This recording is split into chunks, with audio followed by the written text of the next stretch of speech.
Welcome back to the Idle Talk Minis. It's your boy Fernando. Today, I'm going to be talking about Yellowjackets Season 2, Episode 2. I totally forgot what the name of that episode is, so let me go and figure that out real quick.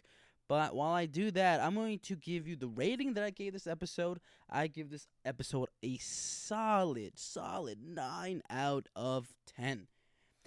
Basically, to summarize this episode, we get to see a very pivotal event that the previous kids go on, and we barely get any information in the present. We get a lot of information about Shauna and her bitch ass daughter, and a little investigation going on in the present. We get a lot of ties stuff in the present. We barely get development about her in the past, but it's really a Shauna focus oriented episode. But season 2, episode 2 is titled Edible Complex, and let's just jump right in. I'm gonna just go through my notes that I got, and we'll see where we go from there. But we open the episode up with Jackie is pressing Shauna about her ear, right? She's like, "Hey, where'd you put my ear?" Shauna is talking to her ghost, to Jackie's ghost again. This is just Shauna's just I think subconscious, right? It's what she actually feels about herself and about what she did and about who she is as a person and what she did to Jackie. So Jackie's pressing her like, "Hey, where did my ear go, girl?" And Shauna's like, I buried it, you know? She's like, "No, you didn't bury it. You put it in your pocket, remember?" She's like, yeah, I put it in my pocket so I could go bury it. And she's like, "What? Did you fucking put it in like a little ear coffin, make a little ear grave for it? Like, come on, Shauna, be real. You were hungry, okay? It happens." Anyway, so she's braiding Jackie's hair. She's braiding the hair of this corpse, right? R.I.P. Jackie, we miss you forever. It was a cute moment where she's braiding her hair and she's like talking to the ghost of her subconscious, and they reminisce about doing that for homecoming and about how one of their friends drank a little bit too much alcohol, and they were just having a blast, just talking about the past, and it kind of gave Shauna just like a maybe like a break from what the present is like for her. That bleak kind of that bleak realistic reality that they're living in. And I thought it was a very cute moment. I thought Shauna kind of deserved it, but everybody else in the cabin is pretty worried about her. So we go right into the cabin, and somebody is like, "Yo, who stinks?" And everybody's like, "Everybody stinks." And they're like, "No, this is fucking OD. Like, who stinks?" And my note for that scene is, "Someone is stinky." LMAO. But it turns out somebody shit in the pee bucket. You know, if it's liquid, you can do it inside. But if you gotta shit, you gotta go outside. Sorry, I don't make the rules. Apparently, Lottie makes the rules, and Lottie is the leader. Not gonna lie, this is like something that I've been talking about. I think over the last two minis that I've done, but she's actually for real the leader. Like, everybody looks to her, even Coach. Like, he's like doesn't really have any power anymore at this point. And we'll talk about Coach later. And now I think all my note says, "Who shit in the pee bucket?" LMAO. I definitely think it's Misty because she was looking real sus. Like, real sus. Anyway, remember when Shauna was braiding dead Jackie's hair? So it's snowing that entire time. And let's not forget that Shauna is pregnant currently, and she's outside fucking braiding a dead girl's hair. And I think everybody kind of agrees with Thaisa when she brings that up. Like, "Hey, she should come inside. Like, we don't really have we can't really just leave her out there. Like, what's wrong with her?" And Shauna's missing her food time. So everybody literally just waiting to eat the food. And they're like, "Yo, maybe if we eat the food without her and she misses her portion, like, maybe she'll learn to come in and stop playing with a fucking ghost." And Lottie's like, "No one's eating her food, okay?" Again, really showing that she's the fucking leader at this current time. So Shauna had sex with Jeff so she could feel like Jackie. And Jackie tells her this. Again, Jackie's a form of a subconscious of of Shauna, right? That ghost that she sees, that's not really Jackie. Jackie's not haunting her. That's just what Shauna feels. And Jackie's ghost did not have to say that to her. Again, she said that Shauna only had sex with Jeff so that she could feel like Jackie, so that she could have the life Jackie has. And there's an interesting side note here. I'm watching a show called Cruel Summer, if you want to know more about that, but it's kind of like that sentiment right there. A girl taking over the life of someone that she, that she looked up to, and she wanted that same life. And I'm only like one episode deep, but it's taking a pretty cool turn. So we've jumped back into the present, and we get a lot of development between Taissa, and we're really seeing all her like mental disorders that she has. So she's a sleepwalker, and she's seeing these crazy visions. Like, she's imagining that her son is there when he's not really there, prompting her to call her wife or future ex-wife and say, "Hey, he snuck out of school and came to visit me. Like, I'm just letting you know. Can you come pick him up?" And then it starts like a whole argument over the phone. Meanwhile, she lets the kid play with the dog, and it looks super real. I write a note about this a little bit later, though, where she says that I write a note a little bit later about how the kid looks super happy that they put him on meds, but turns out it was just a figment of her imagination. But then we kind of flash back to Taissa in the past, and she's seeing these demons, I think. We see like a Michael Jackson-esque figure, like this white-ass fucking demon man thing. And I was like, Michael Jackson? I'm like, who the fuck is this white ghost? Anyway, she tells Van, her love interest at this time, that she doesn't like Van talking to Lottie. And I agree with that. The less power we give our girl Lottie, the better. And I think that Lottie's got everybody in a vice grip. I think it's that belief, that firm belief of something. And we get to talk about Lottie a little bit later about what she sees in return. But Trav and Natalie literally walk for so long, and they argue about Lottie's blessings, that kind of ritualistic thing that they do before they go out and hunt. But Natalie's got some drip. Okay, her outfits are fire, even though it's like made up of like fur and stuff. But Natalie's dripped up. All right, she's fucking fly. Not only is Lottie being sus in the past, we don't fuck with Lottie, but we get a scene with her and Natalie in the present, and she's being sus in the present too, shaking my head. And the key note that I have from that scene between these two is that Natalie's fall from grace from being one of the smartest girls in the flashbacks versus now in the present. I think it just goes to show how much time has really beaten her up and has taken a toll on her. She used to be like this very intelligent, smart girl who really had a good head on her shoulders even before this incident. And then just to see her in her current state now, I think it's giving us a chance to root for her, a climb back. We always love a good comeback, but I hope Natalie can kind of bounce back and kind of be who she was. And then I have my next note says, God, Shauna's kid fucking sucks, because Shauna and Jeff are trying to have a normal life. They're trying to watch TV while eating dinner, and this kid is just complaining about how much she hates her life and how they act like everything's normal, and they ignore her because they're doing their fucking like murder crap or whatever. She doesn't know what's really happening behind the scenes, but she's like, yo, they're doing whatever the fuck they're doing, and they're like abandoning me and fucking ignoring me, and she's kind of like a little bit jealous of that. Well, she's a fucking idiot. I hate her. But then we go back to the past, and Taissa finds Jackie's dead body with makeup and braids, and she pushes the group to get rid of Jackie's body once and for all. She wants to put her to rest. She thinks Shauna is kind of like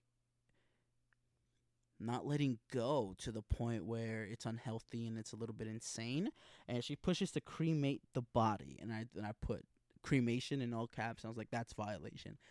It's one thing to bury a person, but to cremate them, I don't know. It just felt like by cremating her, you kind of don't give Jackie's parents anything to kind of do.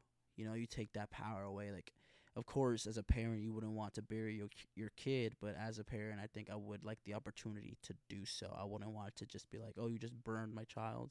Like, what? Like, why? You're not responsible for that. I mean, it's a tough situation, no lie, but I just think that it's like a bad thing to do. It I don't know. It just made me feel a little bit weird. We get this character called Kevin. We saw him last season. He was like a potential love interest for Natalie in the present, and he comes back, and he's a cop, by the way. This is where Natalie got a gun from, and he's pressing Shauna about like, hey, do you know this guy Adam? And my note says here, oh my God, they're on to Shauna murdering her boyfriend. And I put deny, deny, deny. Girl literally just like, nope, nope, nope, nope. Eventually, her kid saves the day. She comes in, she's like, Mom, we're going to go to the fucking mall. Like, what the fuck? I can't believe you, like you're fucking doing this dumb shit, talking to your friend from the past. Like, come on, hurry the fuck up. And then the cop's like, all right, thanks. Like, all right, I'm sorry for wasting your time. Anyway, cops are on to my girl, Shauna. And her kid saved the day, which is cool. Only good thing that she does. And her kid presses her. She's like, yo, why are you lying to the police that you didn't have an affair? What the fuck? And she's like, oh, I was lying to protect your dad. And then she hits her with like, what? And she's like, are you lying for feminism? And she was like, no, I'm lying for the opposite. I want to protect your dad's reputation and his pride and his ego. And she was like, oh, you're a fucking piece of shit. And she dips off to go to a bar. This is back with my notes saying that Ty's kid's on meds. Bro never looked this happy. Is he real? Again, all good questions that I needed to ask, but we know the answer to that already. He was not real, in fact. Then we go on to a scene with Misty, and Misty is on Reddit at work. Realest thing I've ever seen. If you're not on Reddit while at work or on any social media, then are you really working? So she's like downvoting this post and shit, commenting back on stuff to kind of like discredit somebody. And this guy shows up at her job, and he has to be the guy from Reddit. Like, it would make sense. And I put Reddit guys are weirdos. We get a scene between current present day Natalie and present day Lottie, and they talk about Travis's unfortunate demise. And as we're looking at this flashback, first thing I wrote was Travis, adult actor, is kind of ugly. LMAO. And here's a note that my sister put in afterwards. After I was reading her my notes, she says Travis as a kid is also ugly. Oh my God, I don't know. To me, I'm like, yo, that was extra violation. But these are the notes that we have for you. So this is the official story from Lottie, and my note says Trav was fighting demons, so he hung himself? ? With the help of Lottie, so he could confront his demons? ? But the buttons quote unquote jammed, so she could bring him down. So she couldn't bring him down. So she was trying to push the button to bring him down after he fought his fucking demons or whatever. But sus. It's sus. Like, are you shitting me? You think I'm gonna believe you, Lottie? Natalie doesn't believe her. She thinks it's bullshit too. Again, we're getting the shades of how fucking smart she was as a kid. I don't know if you guys remember the Christian girl that I mentioned. Again, don't know her name, and I'm so sorry about that. But flashback, Lottie gets these visions of her as a demon, the Christian girl as a demon. And I'm not gonna lie, watching it in real time and watching my sister's reaction, because I was too busy taking the notes and like watching the show at the same time. But she like genuinely got scared, like, because it was pretty surprising the fact that they dressed her up like that, which was pretty cool. But also, a little side note, I like that Jackie's actress still gets to be on the show for season 2, like as this like kind of consciousness flashback ghost type deal. I think that's pretty cool. I like all these actors like on the show, and I like seeing them on other things. Like Thais's kid actor is in Scream. She was in the last 2 Screams, and Jackie's actress has her own show on Hulu with Stars. I think that network really takes care of like their own people. So, and I saw Lottie's child actor in a trailer, and one of the trailers was how to blow up an oil rig or something like that, and Lottie's kid actress is one of the characters in that trailer, so it's pretty cool to see them being successful and stuff. So Thais's wife finally gets to their house in the present, and she tells her, and I quote, "You left him by himself." And in my head, I'm like, yeah, he was by himself, but in his own room. LMAO, what more could be done? Like, if you don't trust him to be by himself in his room, I don't know what to fucking tell you. But they go up to the room, and the window's open, insinuating that he ran out and left. So we find out that the Latina girl that I hate, her name is Mari. Remember, guys, we hate Mari. But my sister tells me she doesn't think she's Latina. She thinks she's some kind of like a Indian Asian girl. did not think that's what she was.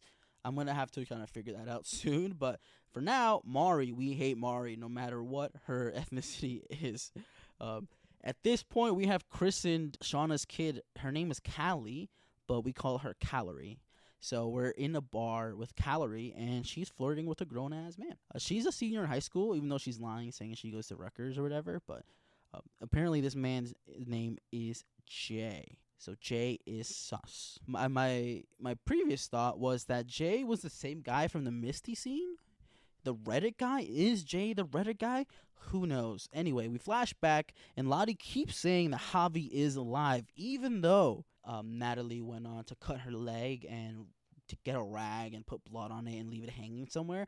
And she claims to Travis that she found it out and about, insinuating that he could possibly be dead. So she tries her best to kind of make Travis come to terms with that Javi is dead, even though we've never seen that he is dead, but it's more than likely that he is. But I think Travis has this hope out that he's not. So I think Natalie's trying to forcefully make him give up that hope. My next note literally says, "Burn, Jackie, burn." And my next note after that, it says, Travis has let go of Javi this episode. So while they're burning Jackie at the stake, he puts the rag he found and he puts it in the fire, symbolizing that he's letting his younger brother go, that he's accepting the terms that he is that he's most likely dead. And I think that was a big step for Javi. I just don't like how the work that it took to get him there. I think Lottie and Natalie are both wrong. Lottie cannot guarantee that he's alive, and Natalie cannot guarantee that he's dead. It's a shitty situation to be in. As Travis, I don't feel bad for Natalie. If this is like a catalyst of their relationship being burdened all these years, like we saw in the present day. It's insinuated that they don't have a good relationship in the present day, but we don't really get to confirm it because, again, she's been in and out of rehab or whatever. But turns out this grown man, Jay, was a cop, and Calorie fell hard on this trick. So in that bar scene, she kind of confirms what the police already believe, and that Shauna was having an affair, and it's possible that the person in the affair was Adam, who the police are investigating his death. I just don't like the fact that he bought an underage girl a drink, and he's like, "Yo, we can get him, we can nail him right here." I'm like, well, if I'm a 2-bit lawyer, I'm honing down on that fact. I'm like, you bought her a drink. She's not allowed to drink yet. And that's me. That's my strategy. I'm going to be grasping for straws at this point. And we get this scene where Travis and Natalie are making out and about to have sex, and they do have sex, but he's getting these weird visions about Lottie, and I can't tell if Lottie is there actually watching, or he's just thinking about her. And I put not Trav thinking of Lottie while they kiss. Oh my god, and they have sex, and she almost reveals she tricks Travis. So he's pulling down her pants, and he doesn't even see the cut on her leg, doesn't even think too much of it, at least for now. Maybe he might bring it up a little bit later, but for now we don't get to see that acknowledgement of that fake cut, or that real cut that she made. And it's recent, so you could definitely tell it's still fleshy at that point. And then all of a sudden, for a weird thing happens. We get a shot of an overhead shot of Jackie's body on fire, and then we get this weird camera POV of wind, and wind flows up and it comes down and it hits this branch, and a bunch of snow falls right on Jackie's body. And I put no rest for the wicked ? And then we get this cool scene where Thais is arguing with Simone, and I think it's cool because of this, but she's arguing with Simone. The school calls Simone, and you're like, "Yo, next time something comes up, please let us know. We're not a boarding school." And she's like, what do you mean? She's like, "Yeah, your kid's been in my office for 2 hours waiting for you to pick him up." And that's when they get into an argument about, "Yo, you need to get help. Stop whatever you're doing.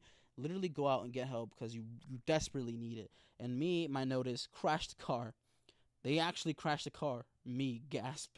I was dead ass surprised that she fucking crashed the car and got hit by a fucking truck. I was like, ain't no way that fucking happened. I wanted it to happen, but no way that actually happened. So after that crash, we get this Last Supper-esque scene, and the girls go out to Jackie's body. They see that it's stopped burning and it's perfectly cooked. My next note says, nah, they really gobbled Jackie up. They was devouring her. Let me tell you, they were eating her, bro. And we don't get it full on. We get it mixed with like a fake like white robes, like a little Greek kind of festival feast kind of thing. We get it mixed in with that fake and real reality, and then we're cutting in between each scene, and it's like a really powerful scene, and they're gobbling, like they're literally just like peeling the skin off Jackie and eating her flesh, and they're like getting sick. I think with the next trailer we see that they're getting sick. Well, that's just because we're not allowed to eat human meat. Not we're not allowed, but we're not used to. We're supposed to, right?